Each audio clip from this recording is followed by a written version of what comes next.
राम नारायण राम। जदि गोटे जीवन में 10,000 जन्मर समस्त कार्य शेष करने को पड़ो तेबे किछि समस्यार सम्मुखीन हेबाकु हेबा निश्चित। दुख भोग कले मध्य ताहार अधिकांश भाग ठाकुरंको उपरे जाए, अधिक भार गुरुंको उपरे थाए।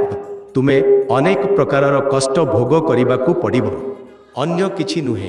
किंतु जेतेबेले कष्ट आसीबो से समय रे बुद्धि और चित्त सठिक रख। मनुष्यर मन अनिश्चित जड़ित द्वंद्वरे रहे, सेपरी तो झंझाबात आसीबा निश्चित। किछि हेउ तुमे जे मंत्र पाइछ सेथिरु तुमको निश्चित मोक्ष मिलिबो।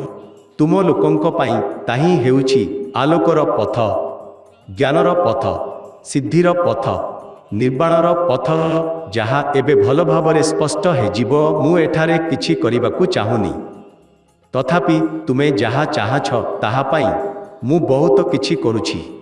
काहीकि करुछि जहा स्थायी नुहे, जहा आजी अछि किंतु काली रहिबो नाही, ताहा पाई किए करे 14 वर्ष पाई किए आंगन बनाए।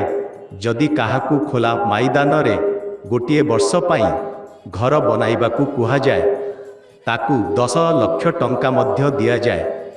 तथापि जदि ताकू जଣା थाए जे से गोटे वर्ष परे मरीजिबो तेबे से कि सेठारे आंगन बनाइब नाही, से किछि तंबू गाड़ी एभली बेला काटी देबो।